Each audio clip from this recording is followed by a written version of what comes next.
If you want to see wrestling like you've never seen it before, then look no further. The OTW is the only place to see your favorite superstars up close and personal. Mark this date on your calendar, May 17th at 7 p.m. for OTW's premier event, Soul Survivor. Get tickets now at the OTW Arena or call 1-856-513-6901. Check them out on the web at oldtimewrestling.net or on Facebook at facebook.com/oldtimewrestling.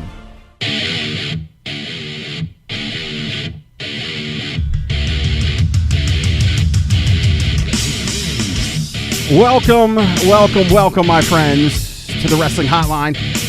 On the show today, we have a member of the OT Nation, the OTW, number one, Brian Johnson, and he's going to be competing on May 16th at Soul Survivor at 7 p.m. at the OTW Arena.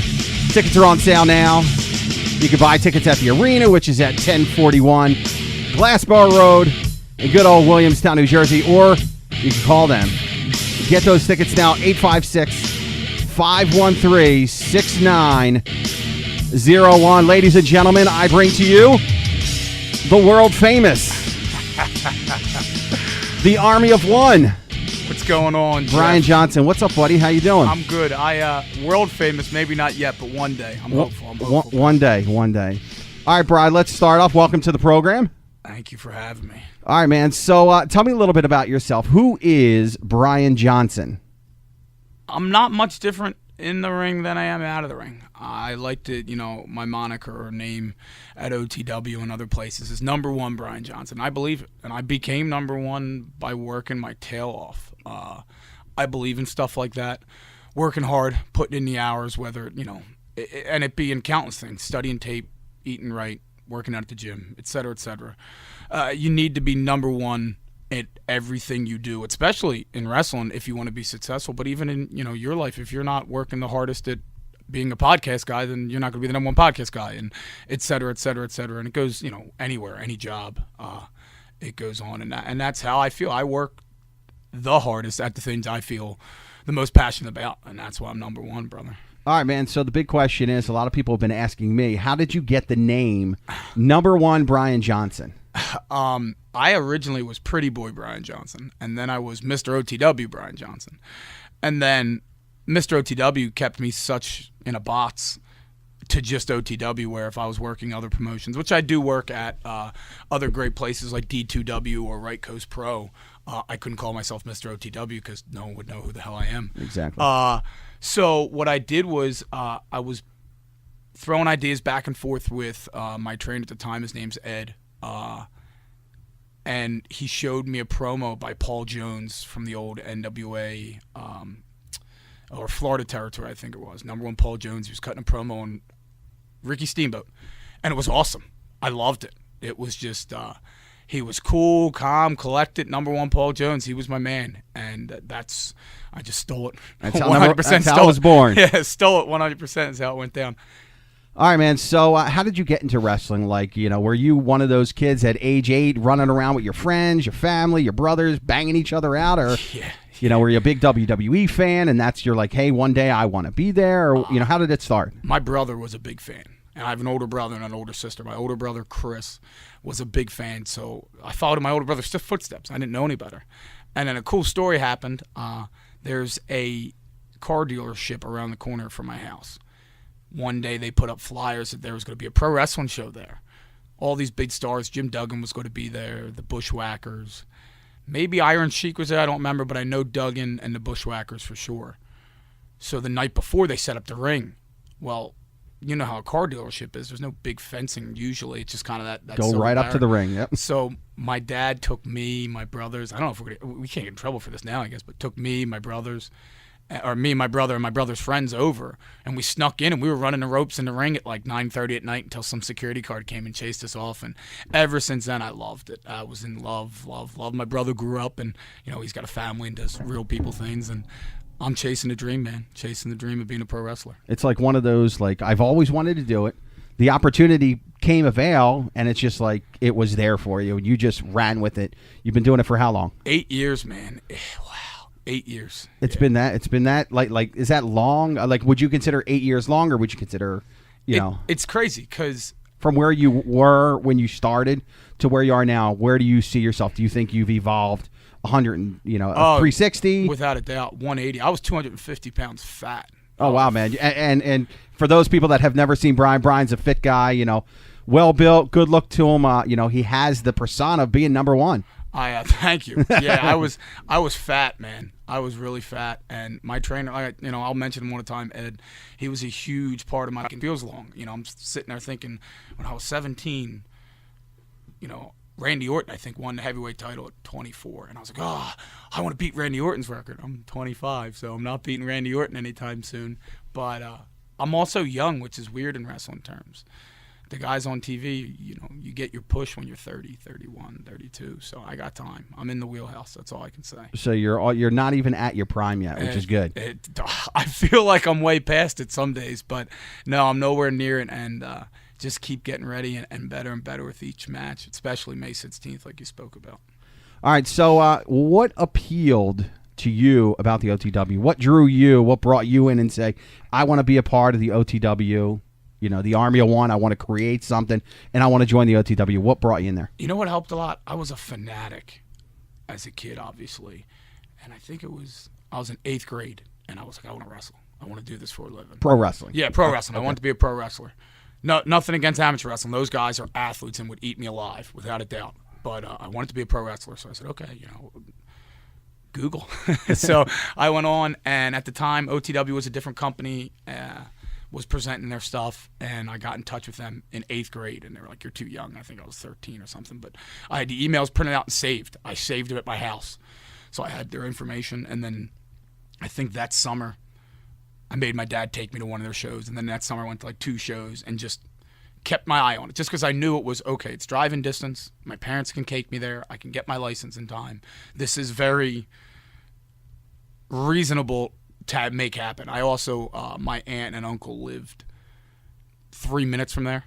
Okay. So it was cool. I always knew, like, hey, if Tuesday night Dad doesn't feel like driving me, I can just go to Aunt Dee's house and hang out with Uncle Bob till wrestling. Like, I knew it would work. I knew it could happen. So that was the biggest one. Then when I got in touch with them, Jim Molina was great. He's still there now, the owner of OTW. Super friendly.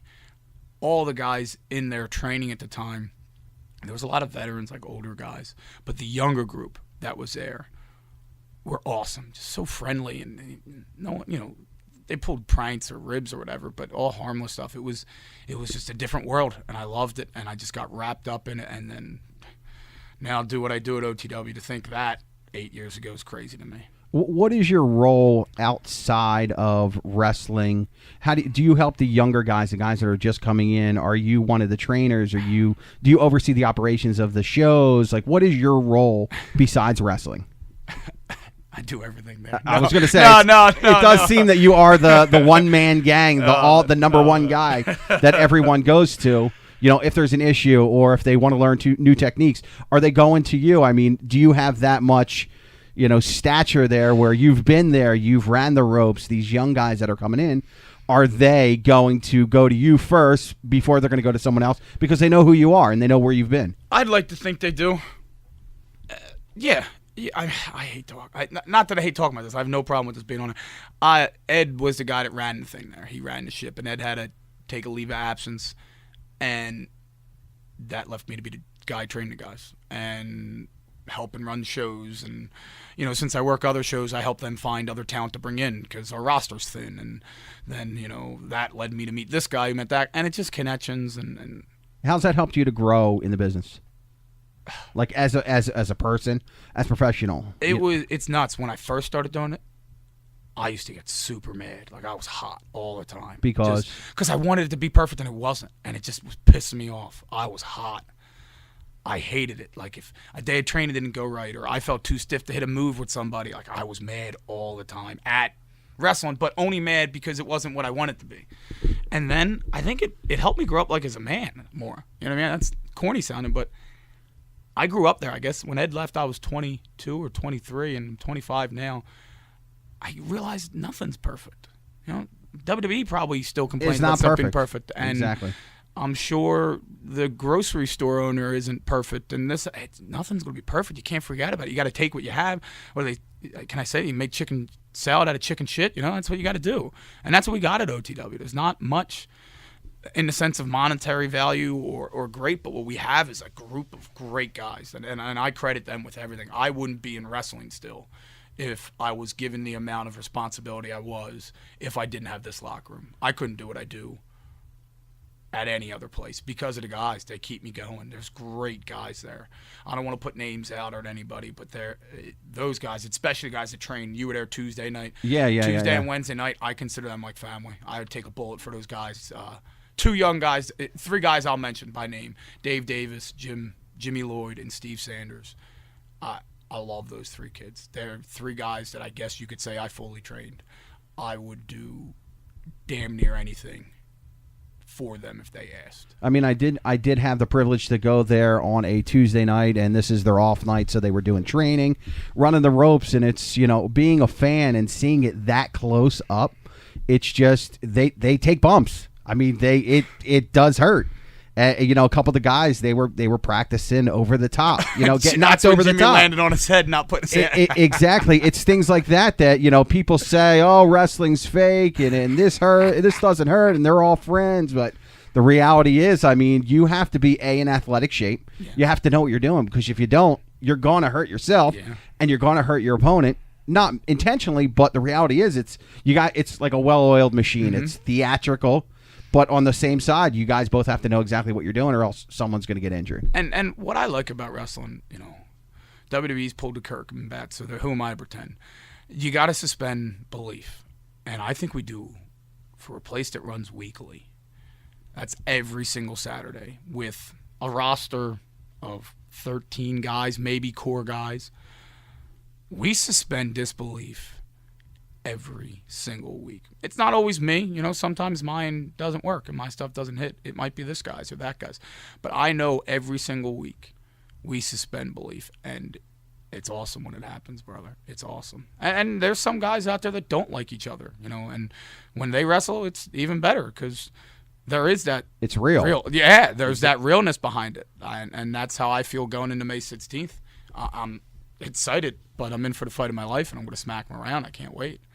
Good stuff. All right, so let me ask you a question. What does the OTW offer, or what do they have to offer their fans? If I've never heard of you guys and I picked up a flyer, what's the awe factor you're going to try to give me, the fan, when I come to an OTW event?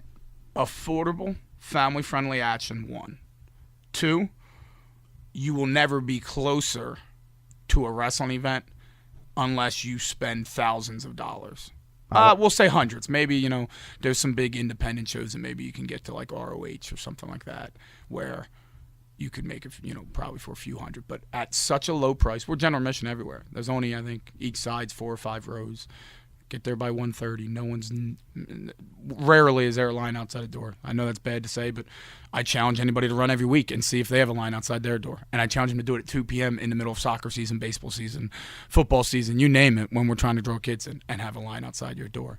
So what we do is we give an experience for kids and parents too, to be closer to wrestling than they've ever seen, at least to me. Yeah, I mean, for example, like when I was there, it's like, these guys, and I was talking to you while I was there saying, you guys are so personable. It's not like the WWE or TNA or any of these other major ones where you're not an arm's length away.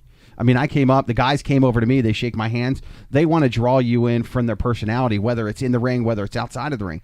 That's what appealed to me. It is family friendly. So these guys, they want to build a brand, which is what drew me to you guys. Mm-hmm. So tell me a little bit about, like, up to May 16th or during a weekly show, what is your normal training routine? Whether it's the gym, whether it's eating, do you have a special thing that you might want to tell people trying to get fit?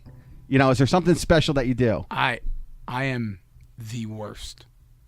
Total opposite. Workout person on the planet. Like, I hate the gym. To me, I'd rather take 3,000 backdrops before picking up a squat or something. Like, I hate it. I'm the worst. And I love food. Like I said, I used to be 250 pounds, and I didn't get fat by not eating, that's for sure. But it's The biggest thing is just getting a routine. Like, get something down that works for you and do it, and just lock in. You can't just stick with it. Yeah, you can't do anything halfway. You gotta be 100% in. So if you want to get in shape, then go to the gym and eat right. And you're not going to eat right if you don't prepare your meals. So that's a pain in the butt. Like Sunday, night, I work, a full-time job Monday through Friday. I got to prepare food every Monday for Monday, Tuesday, Wednesday, Thursday, Friday. And if I don't have my meals, then I tend to eat crappy, and I feel it. Specifically for a show like May 16th, I'll change stuff up. Maybe cardio will come more because I know I have time. At our night shows, I always get usually allotted the most time or close to. And I know that's a big match. So I may prepare it a bit differently. And I'm mental about tape study. Mental. Well, that's good, especially in your profession. You want to perfect it. And if you're going to be number one, you want to be best at what you do. I wish I could be as mental in the gym as I am about tape study. And I'll say that's my downfall. If I was a D1 athlete-looking guy or jacked, huge out of my mind, I don't know, like Dave Bautista, someone crazy, I know. But anybody like that, I'd have a lot easier route to WWE, or TNA, but I'm not, and that's my biggest downfall. And it's the worst. Whatever. Truth be told, it is. But I'm a fanatic about tape watching, and I will not only go back and watch if I had previous matches with the guy I'm wrestling, but I'll go back and watch his matches, and then I'll watch. Okay, so if I was looking at you and I thought you reminded me of Greg the Hammer Valentine, I'll watch 15 Greg the Hammer Valentine matches. And then, Greg Valentine did this well with this guy. Tito Santana. Okay, now I'm watching 15 Tito. And I'm a nut. It's like being a head coach of a football team. They're watching tape for the big game. That, to me, is where I beat everybody. No one watches as much wrestling as I do. Period. Bar none. No one watches more wrestling. Anyone. I dare them to tell me they do. No one watches pro wrestling more than I do. I mean, you were like when I was at the training and watching you were sitting out, you were watching the young guys run the ropes and practice moves and everything, and you're just like blurting stuff out, like WrestleMania 3, this happened, at SummerSlam 1988, and I'm thinking to myself, like, I'm a big wrestling fan. Did this really happen? I'm sure. I'm sure. Yeah, but I'm not going to question it. But it's the fact that like you're just. I mean, that's when you know that you are that good. When you're just like, well, 1998 at SummerSlam, Hulk Hogan did this to this person, and then if I was to go home and watch it, I'd be like, oh my God, this dude is like, he's on point. He did that exact move, and that's when you know you're good at what you do. Yeah, I don't know if this is a compliment or not. No, it is. I hope he listens to this. Craig Nash, buddy. Me and him were riding to a show down in Delaware one day, and I got rattling off about, I think it was Brock Lesnar.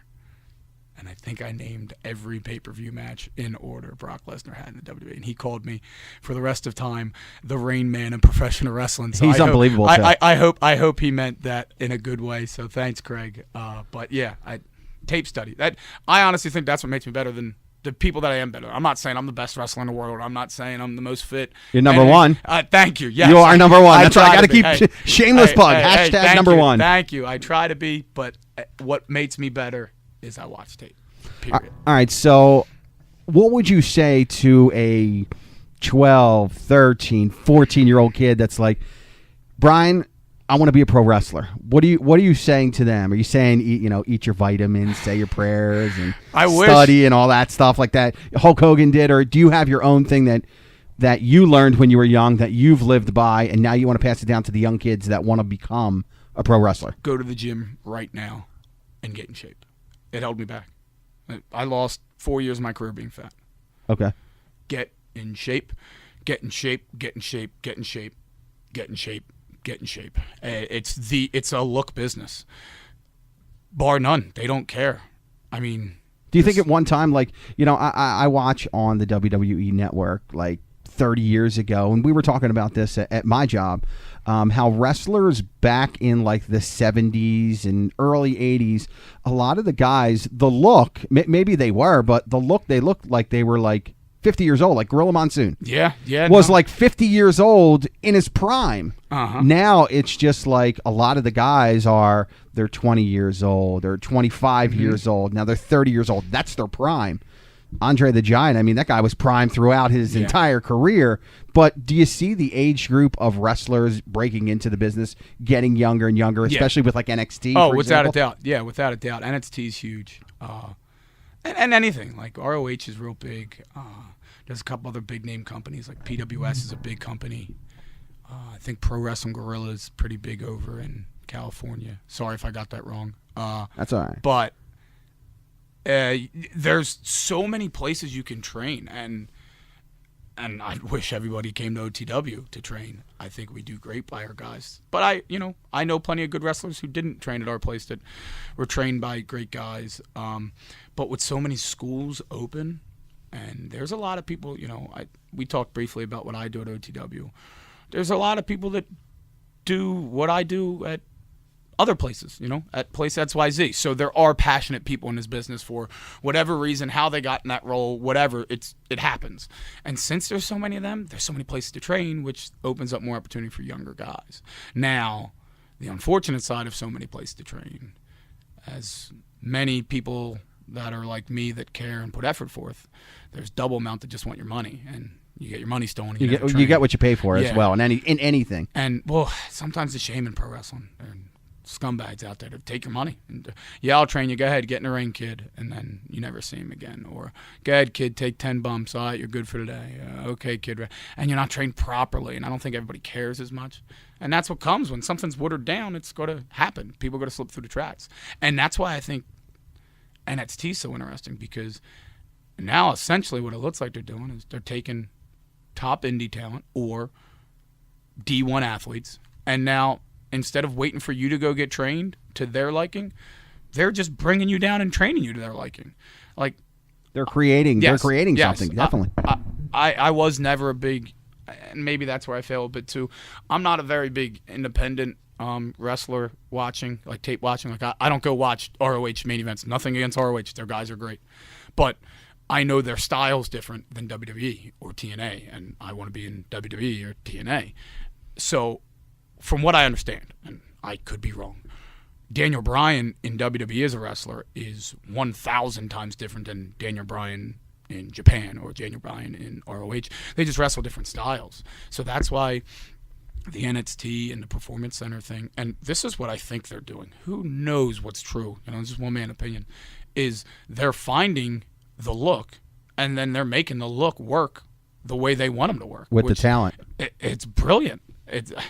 I wish they'd pick me by now. But one day, man. Soon enough. Another, you started to allude into it on, training and schools and does the OTW, do you guys offer a school where people can come and become like a pro wrestler? People that want to be managers or want to be referees or want to be interviewers. I mean, do you guys have a school that does that? Yeah. We try to get there. It's 3 times a week at OTW. Check our website, oldtimewrestling.net. They have all the information on there.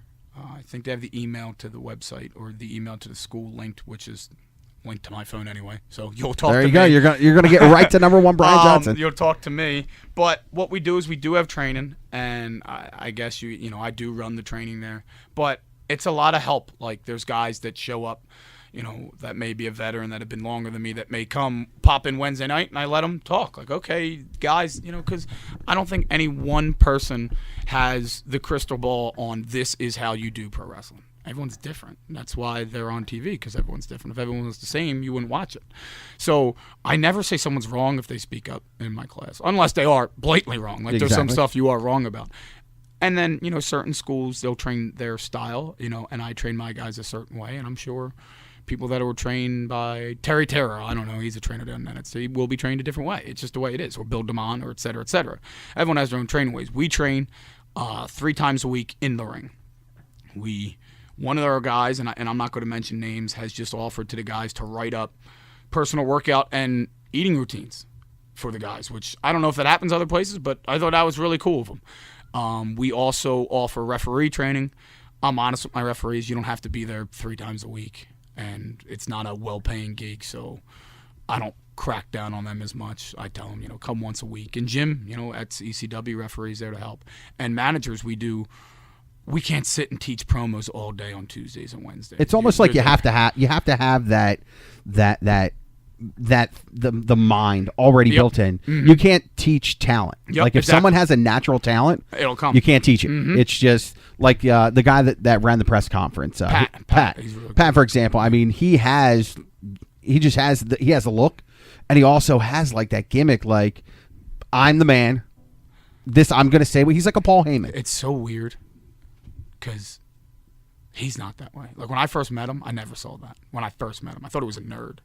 I still think he's a nerd. Whatever, I do, but never saw it. He's awesome. He seems very good. Awesome. And he's great in a lot of other ways, too. He's a great guy. But we offer manager training, too. Pat came through our system. Jasmine, who's also on our training thing, one of the most nervous girls when she first walked in. She's the girl that does interviews, correct? No. Jasmine manages Eddie. She wasn't there Tuesday night. Okay. But she's a good-looking girl that's African-American, which the WWE does look for diversity, that's starting to be able to talk. If she could walk the walk, let her talk the talk, sky's the friggin' limit. She's good. She had her first physical altercation, I think, yesterday, and it was awesome. And then Tony Wilson is the interviewer you were talking about. That girl loves pro wrestling. She's so cool. She's such a sweetheart. She called us last year looking to be the ring announcer. But Boomer, as you know or seen, is our little 13 years old. Jesus Christ. Can you believe that? A 13-year-old ring announcer. How long's he been doing it? I think with the OTW. I think 6 years. So he was like 8. 8 years old. This guy's calling. It was awesome. He's I can't believe he's 13. Wow. It's like you're saying him grow up. Yeah, it's crazy. His family's great. But we'll never take him out of that ring announcing spot. So, Tony was like, well, can I do interviews? Like, me and Gene Okerlund. And I was like, yeah. I don't know where we'll fit you, but we'll make it work. So if you're out there and your dream is to be in pro wrestling, whether you want to be a referee, whether you want to be a manager, or you want to be a wrestler, or I don't know, a cameraman, I don't know, you name it, you want to be a part of wrestling industry, come to OTW. We'll find a way to make it work and teach it. If you call me and say you want to do this and I'm not sure what it is, I'm going to work my tail off finding out what it is and teaching you. I don't know if everybody does that. Maybe some people say they'll learn and they just steal your money and do it, or some people know more. There's 1,000 people who know more than me. But no one's going to be as honest with you as I am. And, I tell everybody when they sign up, don't expect to get signed by the WWE or TNA. Don't. Think about it. There's 50 roster spots in WWE, maybe, let's say 100. And there's 50 roster spots in TNA. So you have to be one of 250 in the world. Yeah. They're not looking just... That percentage is crazy to make it. So when I tell people that, don't expect to get signed, ever. But if you do... If you get looked at, we'll have you ready. We'll teach you your P's and Q's and dot your T, or cross your T's and dot your I's. We'll teach you all that so you're ready. But you might never get looked at. It happens. It's the pro wrestling world. It's not like football or basketball. Like football. The NFL draft is Thursday. Those kids went to a great high school. And in high school, they got looked at by a D1 school. And that D1 school brought them in, and they knew if I applied myself for 3 or 4 years at this D1 school, then I will enter in the NFL draft. I'll go to the combine where coaches will see me. I will have sit-down interviews. I'll do pro days. And then the draft comes. The WWE or TNA... they might just be looking for a bearded guy with a ponytail one day. But, yeah, I've seen this kid in New Jersey. Let's go get him. Why? Who knows? I think, and I could be wrong, I heard that the Wyatt family got together and they saw Eric Rowan and signed him. The Wyatt family was already together or was developing in FCW or NXT, whatever it was at the time. And they saw Rowan and was perfect, and he got signed. And now he's on TV. He's a star. Great. He's a star. Yeah, he really is. You know what I mean? Like, great. Great find. And I could be wrong. So all the people listening, I was like, oh, this idiot doesn't know. I could be wrong, but I thought that's what I heard. And it's crazy. It's just what we need, flavor of the week for them, whatever they want. And then, but it's also crazy because as quickly as they could want you, they can get rid of you. And it's gone like that. It's nuts how things like that work. So that's why I tell everybody in wrestling, no, you're not going to get signed. Go in with the intent of just having the best independent pro wrestling career ever. And if you make the WWE, God, I'll love you, or TNA. And it'll be great for us, too. You know what I mean?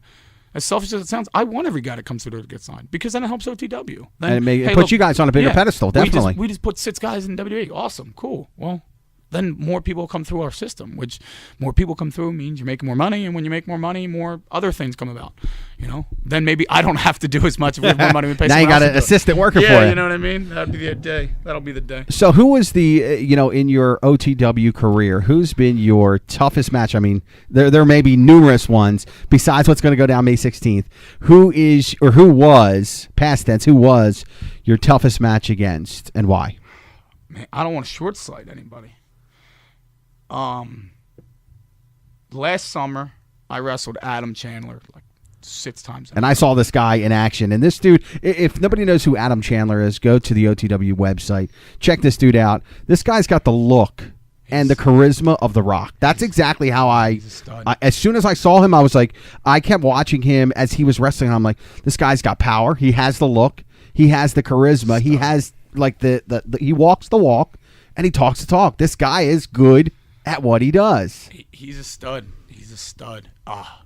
But I don't want to. So I'm going to mention a couple names. Another guy that I ran with. Wow, now I've probably had match against him for almost 6 or 7 years. Bazooka Joe's huge. I think he sits to every bit of 240 pounds, and he's tough. And then there's Mick Drake. We don't always see eye to eye, but when we do, it's fun, cool.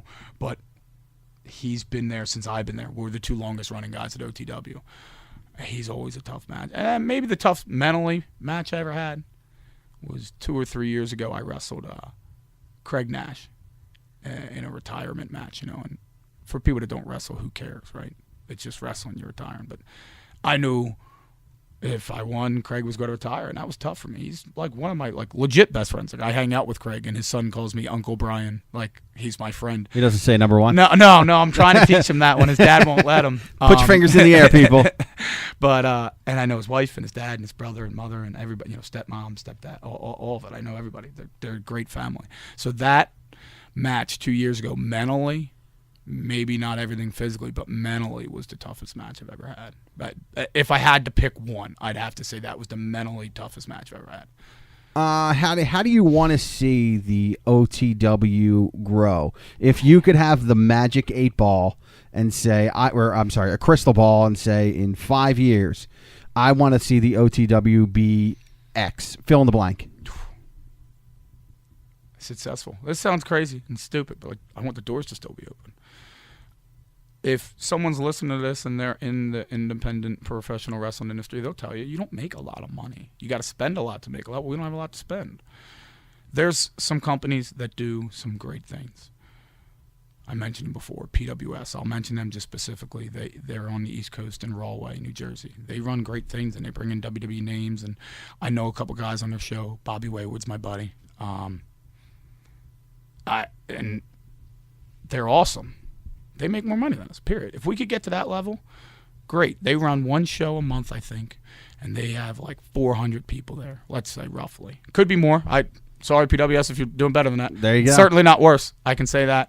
And it's great, and they have it. And I think they just got a TV deal that plays at like 3 a.m. throughout, Jersey and parts of New York, and I think it's in Philly. I don't know. They're a great company. I would love to be there, but they have so many hands on deck. Me and Jim are only 2 people. So I don't know if we could ever get that. What I would like, realistically, 50 people at every show a week. And our night shows, if we still did 150, I'd be happy. How could you make that happen, you think? I have no idea. I don't know. If I knew, I'd do it. I don't know if it's bringing in a name. I don't know. I say we're wrestling's best kept secret, the OTW. I think we are. Or one of them.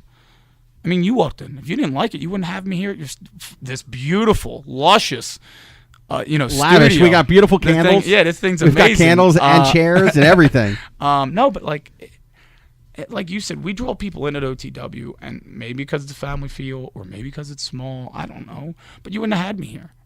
I wouldn't be having this conversation if you didn't feel that way about OTW. How do I get everyone to find it?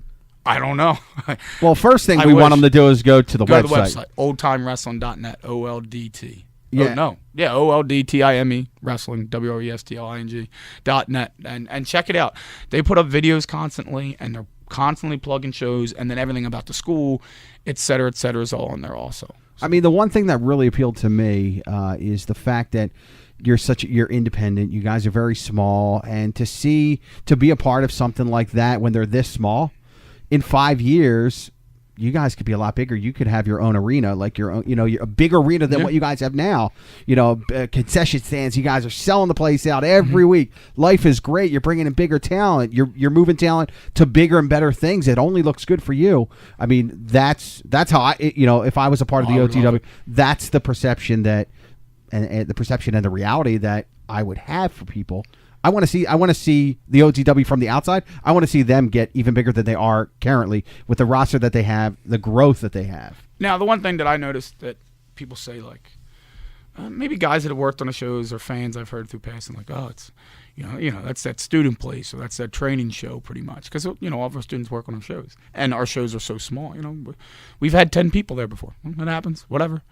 But you guys are still putting a great product. And whether it's one person or whether it's 50 people, the fact that these guys go in and put their heart out, that's what I like about it, that there's one person there. Well, okay, guys, we're just going to give them, we're going to pull off the gas a little bit. We're not going to hit as hard. No, I mean, you don't know who that one person is. They may have a friend or may have a mom or dad that works for ROH or works for NXT or works for WWE. That's the one thing that I like. Even when I was in the training, these guys are still hitting each other hard. Yeah. They're taking bumps and they're going hard, which is what I liked. We take no days off of training. They're cool about that. But yeah, that's the thing. As much as I'd love to see it grow, and people talk like, oh, well, they only have so many people there. Blah, blah, blah. Well, if you get to WWE and you have a tryout match, it's in front of 2 people. They sit and watch you before SmackDown. And we've had a guy that's in our system, and I'm not going to say names, who have had a dark match or done some stuff for WWE and NXT or whatnot, and you come down no music. Well, they complimented him instead of everybody else for having character to walk out with no music.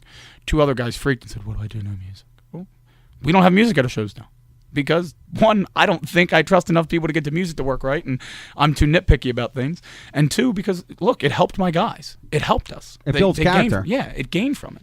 There's so many little things that we do that, people don't get. And there's certain guys that come in from other places that do get it, and they succeed, and they do well, and I love those guys. As much as I'd love to see us grow and have 50 people every week and selling stuff out, like you said, I also, I'm realistic. And every wrestling company, if they told you different, is lying to your face. In 5 years, we could be out of business. It just as likely could happen. I hope not, and I would spend every last breath of my life to make sure it's open because I love OTW, but it could happen. It happens in wrestling. It's a crappy world. Look at WCW. Yeah. Perfect example. One day. Multi-billion-dollar company just shut the doors. Imagine then they went out of business in 2001. So 5 years prior was 1996. You're telling me in 1996 you told those guys, hey, in 5 years you're all going to be out of a job? With the roster they had. Yeah, come on, man. We don't have that money, so it could happen. You never know. All right, so looking at pro wrestling today, whether it's the WWE, NXT, or TNA, what's your thought on the road that these big companies are going? Since you're in the business and you see the behind the scenes. Well, I love everything they do. I hope they sign me. There you go. Hey, there you go. And that's all we have from Brian Johnson. No, I like it. I'm a fan, And if anyone tells you you're not, then why are you wrestling? Like, I don't wrestle because I hate it. I wrestle because I love it.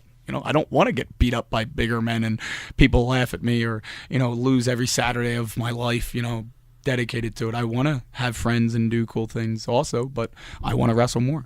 So I love what the WWE's doing. NXT, the whole idea of the Performance Center and the whole idea of NXT is awesome. It's a great show. Like, yeah. I never thought about as, these are young guys. Husky Harris, perfect example. When I first saw him, I was like, this guy just doesn't have the look. He's just somebody that is just going to go through the system. He's going to go back to the independent circuit, and you're never going to hear from him again. Well, fast forward years later, here comes Bray Wyatt. Yeah, crazy. It's just... that's how good they are at evolving and creating characters. Yeah, I think they're doing a great job. And I'll be honest, I don't watch as much TNA as I probably should. But from what I hear, the Destination America thing, it works good for them on a worldwide scale. I don't know how that works or the logistics behind it, but what you hear. Yeah, I didn't really get when they moved from Spike and All Guys Network and I don't wrestling. Know. Yeah, I don't know. I don't know the logistics, but I think money had to do a lot with it in that I'm case. Sure it does. Yeah, I'm sure it does. But they're doing great things. I mean, they have talent. There's so much talent in pro wrestling. Like, Like you think I'm fairly talented. That's what you've told me, and I Which believe you it. are. Thank you. Well, they have a whole roster of guys that they at least think are better than me because they're on TV and I'm not. So think about how talented they are, and WWE too. And it's just pro wrestling's at a great time right now. Now people may not like the PG crap they talk about, but well, it's about kids. It's the kids that go there. You know, You're building the generations of wrestling fans. They want to build kids. That's how it is. So deal with it. If you can't, then see you. You know, I don't know what to tell you. I love what they're doing. I think it's great, really. All right, so we were talking, or I mentioned earlier, May 16th. Soul Survivor, biggest match of the year. Tell me about it, man. OTW runs every Saturday, as I've said probably 100 times already, so I apologize. But once a month, usually we have a night show with that, so a 7 p.m. show, and the guys get more, you know, if we had a pay-per-view, you could compare it to that. It's not, so... What pay-per-view would you consider this? Soul Survivor would be WrestleMania. Okay. Because we take our summers off. We only do 3 shows throughout the summer because it gets so hot in there. We don't do the weekly 2 p.m.s or people will be passing out. So we love the we get excited. Soul Survivor's the show, or at least to me. If the guys don't feel that way in the locker room, I'll be mad at them. Or I'll look down upon them for it. But Soul Survivor's the show, and it's our WrestleMania, it's our Super Bowl, it's our World Series, it's everything. Don't forget the NBA Finals, yeah, the Stanley Cup playoffs. Everything. You got to shameless plug them all. Hey, yeah, no, I know, I love them, man, and the place fills up. I get jitters thinking about it right now. May 16th is going to be awesome. I can't wait, and I actually think it might be our best lineup we've ever had. Also, like in past years. Tell me the lineup. Okay. Quickly, in past years, I thought we had, maybe 2 matches. Like, okay, yeah, that's what the show. I think you could tell me every single match has a good spot, and it's going to be awesome. Well, Soul Survivor is a tournament in the daytime at 2 p.m. They randomly select names out of a hat. Fans do. And, if they pick Bob and Joe wrestle right then and there, and the winner advances.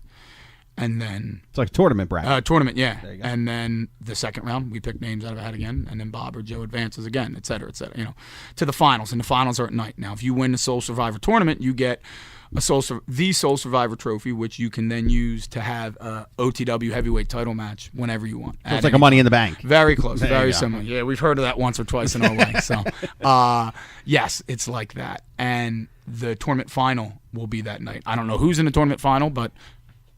I know the guys that are in the tournament, and it's going to be awesome. I know they just had a 6-man tag they announced. We rarely get this is awesome chants or stuff like that. We're not a smarky crowd, I guess you could say.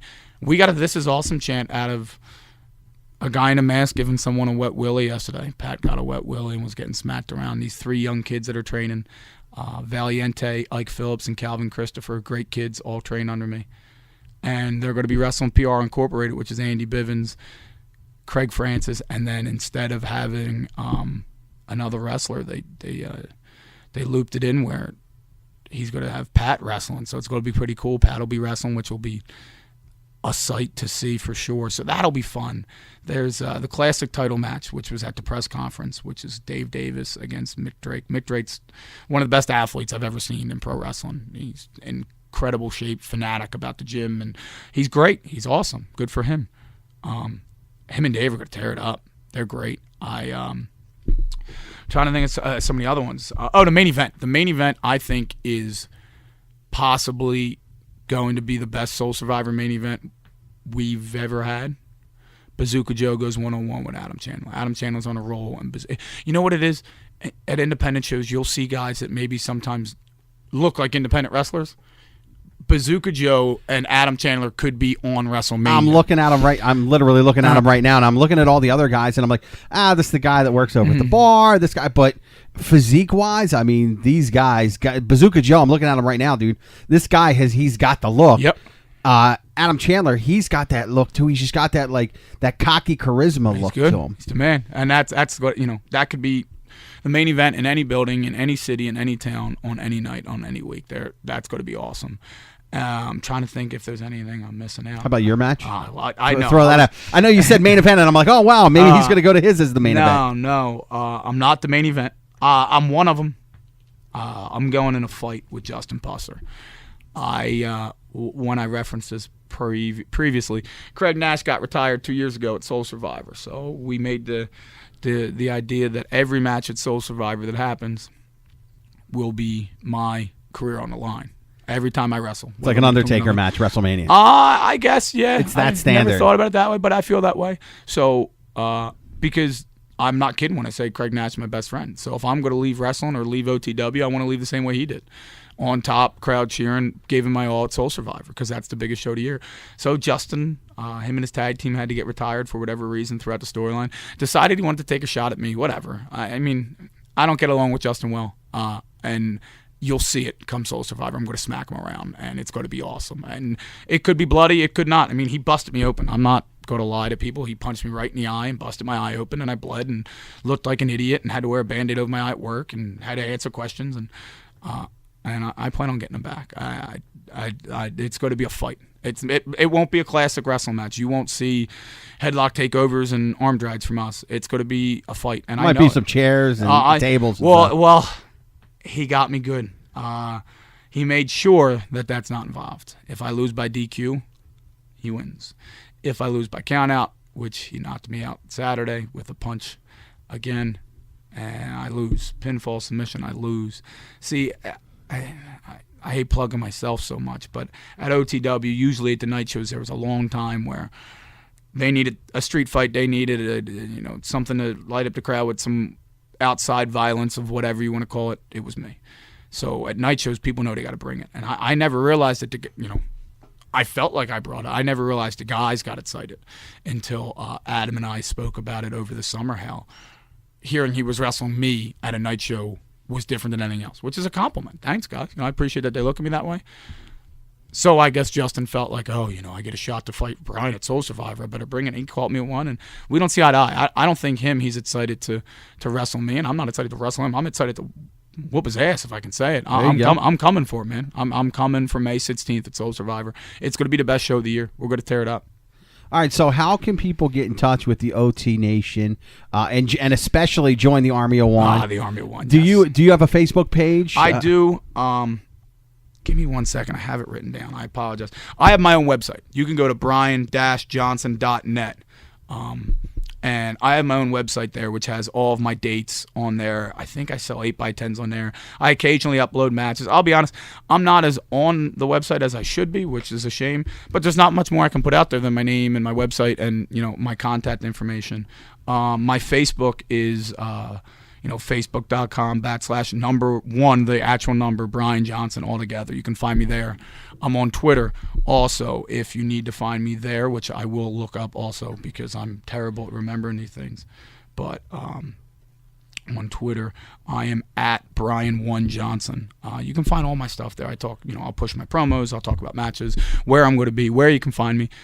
And that's how I joined the Army of One. The same with OTW. They have their own website, oldtimewrestling.net, and their own website or their own Twitter page, which is at OTW Updates, and then their own Facebook page, which is Old Time Wrestling. You look for them on there, and we're probably not as active social media as we should be, as we could be, but you'll find out everything. You'll know all the matches. You'll know main events. You'll know what's going on, when training is, if training's canceled, et cetera, et cetera. It's all on there. The website's great. If you're a wrestling fan in Philly, it's a 35-minute drive. Bring your kids. Bring your friends. Bring your wife. Bring everybody, because we have something that appeals to everybody at this show. If it creates a one-on-one atmosphere. I mean, for people that have been to WWE events, and me speaking on, as a fan, I've been to WWE events, I've been to TNA events, I've been to ROH events, and I've been, to these major companies, and it's just, you're sitting 500, 1,000 feet away from that guy that you've been like dreaming to meet. And when you go to the OTW arena, it's just, they're right there. When they walk by, they're shaking your hands. After the matches, they're coming out and they're meeting their fans because they want to be, a part of the fan nation. They want to know that I'm a real person. You can come up, talk to me.